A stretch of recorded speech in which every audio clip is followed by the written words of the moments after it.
Pemain Mobile Legends mungkin banyak yang nggak main Dota 2 karena beda generasi. Dan pemain Dota 2 juga mungkin banyak yang nggak main Dota 1, beda generasi.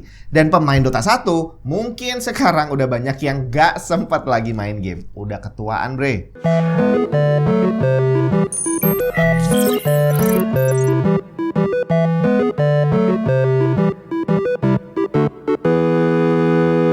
Buat yang lagi hunting komponen PC, bisa coba mampir ke tokonya Tech and Tips. Scan aja barcode ini atau klik link yang ada di deskripsi, terus cek katalognya. Ada beberapa komponen mantan review, ada yang baru, ada merchandise Tech and Tips, dan mau ngerakit PC juga bisa sekalian di sana. Konsultasi gratis, bre.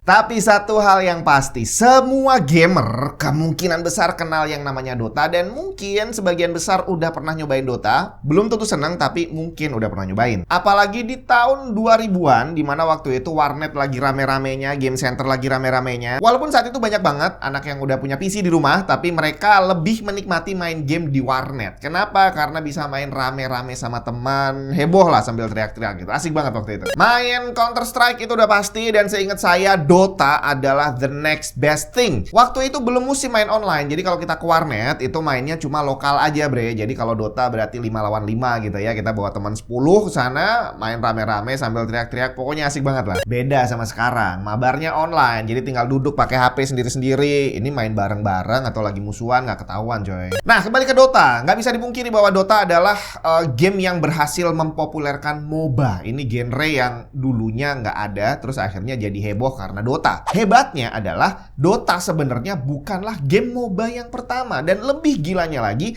Dota juga awalnya bukan sebuah game. Dota hanyalah satu buah map dari game induknya Warcraft 3 Frozen Throne. Jadi dia hanyalah satu dari sekian ribu map yang bisa kamu mainkan di game Warcraft 3 tadi, dan akhirnya satu dari sekian ribu map ini berhasil mengalahkan popularitas bahkan game induknya sendiri. Jadi Warcraft 3-nya mulai turun, Dotanya malah semakin naik. Apakah Dotanya memang sebagus itu atau genre MOBA-nya yang disukai banyak orang? MOBA, Multiplayer Online Battle Arena, adalah subgenre dari game strategi, lebih spesifiknya RTS, Real Time Strategy seperti Warcraft dan Starcraft. Bedanya pada RTS, kita membangun satu pasukan dari nol sampai jadi banyak dan kuat. Untuk nantinya kita harus mengalahkan pasukan milik player lain. Kita harus memahami kelebihan dan kekurangan setiap jenis prajurit yang kita punya. Ada tanker untuk diposisikan paling depan, defense-nya gede tapi biasanya attack-nya rendah. Terus harus di backup lagi dengan yang damage-nya gede tapi defense-nya rendah. Terus ada lagi penyerang jarak jauh, ada lagi yang spesialis menghancurkan bangunan, dan seterusnya. MOBA boleh dibilang adalah versi super simpelnya RTS. Yang perlu kita lakukan bukan membangun base dengan banyak pasukan, melainkan cukup membangun satu karakter doang sampai kuat untuk nantinya bekerja sama dengan player lain di tim kita untuk menghancurkan markas musuh. Kita hanya perlu mengontrol satu karakter aja. Beda dengan RTS yang mengharuskan kita mengontrol banyak karakter sekaligus. Karena waktu itu genre MOBA belum ada, dan saya mengenalnya dari Dota, dan awal itu belum ada namanya genre MOBA gitu ya. Cuma ada Dota doang dimainin dan ternyata asik. Saya pikir Dota adalah yang pertama, tapi ternyata salah, bre. Game MOBA pertama adalah Aeon of Strife atau AOS yang statusnya hampir sama seperti Dota. Dia hanya sebuah map dari game Starcraft, game RTS buatan Blizzard juga. Map ini dibuat oleh Gunner Forever yang kalau dilihat secara gameplay sebenarnya terhitung masih sederhana jika dibandingkan MOBA zaman sekarang. Beberapa tahun kemudian, tepatnya tahun 2003, 3 orang dengan nickname Eol, Guinsoo, dan IceFrog membuat map Dota, Defense of the Ancient, untuk game Warcraft 3 Frozen Throne. Entah gimana ceritanya, di antara ribuan map yang lain,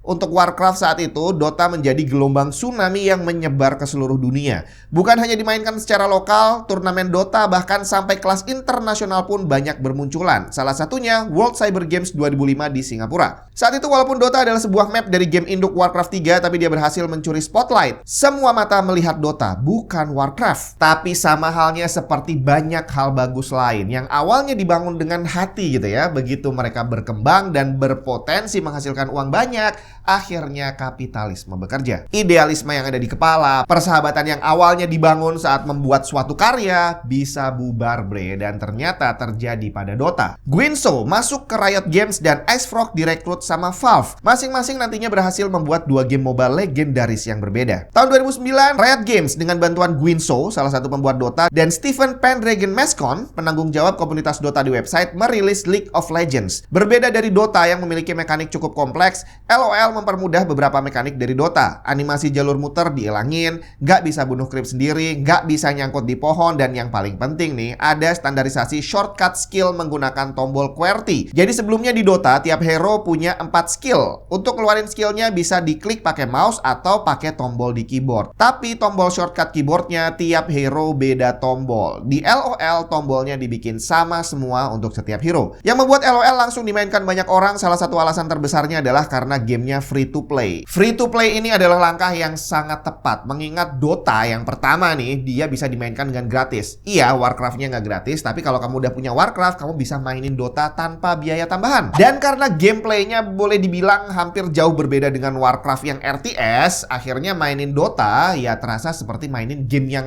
berbeda gitu ya, game yang bukan Warcraft rasanya. Nah, termasuk saat itu game MMORPG lagi rame-ramenya, dan MMORPG itu ada yang berbayar, ada yang gratis, tapi ternyata di dalam kita seolah-olah dipaksa untuk membayar gitu ya. Jadi begitu keluar LOL yang beneran gratis, akhirnya ya semacam ada angin segar, dapat genre baru dan refresh dari Dota yang memang sudah rame sebelumnya. LOL sukses besar sampai di tahun 2011 Riot ditarik oleh Tencent, raksasa teknologi dari Cina. Dan ini membuat LOL menjadi semakin besar. Dia berhasil menjadi game MOBA dengan player terbanyak sampai hari ini. Di tahun 2010-2011 persaingan MOBA semakin seru. Pertama, ada game baru berjudul Heroes of New Earth atau lebih dikenal dengan HON. Bisa dibilang dia adalah Dota 1 versi yang lebih bagus. Tapi sayangnya di awal perilisan tahun 2010, pembuat gamenya mengambil langkah yang sangat tidak populer. Gamenya berbayar, bre. Melihat pelopor MOBA, Dota dan LOL bisa dimainkan dengan gratis, ini adalah langkah yang sangat nggak jelas ya. Gamenya nggak laku lah ya. Di tahun 2011 mereka merubah kebijakan, tapi semuanya sudah terlambat karena di tahun 2011 Valve menggebrak dunia game dengan MOBA terbaru mereka berjudul Dota 2. Game ini seolah menjadi game yang wajib dimainkan oleh para pemain MOBA. Gimana nggak? Dia bukan hanya membawa nama IceFrog sebagai salah satu pembuat Dota original, tapi sekalian juga membawa nama Dota dan hampir seluruh karakter dan gameplay dari Dota original, tapi dibuat dalam versi yang jauh lebih bagus. Waktu itu Dota 2 masih dalam tahap close beta, di mana orang yang bisa main hanyalah yang mendapat beta key. Biarpun belum final release, Valve berani langsung membuat sebuah event turnamen Dota 2 dengan hadiah yang cukup fantastis di zamannya. Tapi kalau dilihat dari perjalanan awalnya heboh dan sampai sekarang Dota 2 juga masih rame. Cuma bukan berarti tanpa halangan. Di saat IceFrog dan Valve membuat Dota, Blizzard selaku pemilik Warcraft 3 sadar tentang potensi Dota dan mereka juga sedang mengembangkan game MOBA mereka sendiri yang rencananya akan dinamakan Dota juga. Akhirnya Valve dan Blizzard rebutan nama Dota, bre. Konfliknya berlanjut sampai tahun 2012 di mana ternyata yang memenangkan hak untuk menggunakan nama Dota adalah Valve. Blizzard diperbolehkan pakai nama Dota di game Warcraft 3 mereka selama untuk keperluan non-profit. Selanjutnya seperti kita lihat, LOL dan Dota 2 mendominasi dunia MOBA. Banyak game lain setelahnya yang dirilis dengan genre sama baik di PC maupun mobile device. Ada Smite, Vainglory, Mobile Legends, Arena of Valor,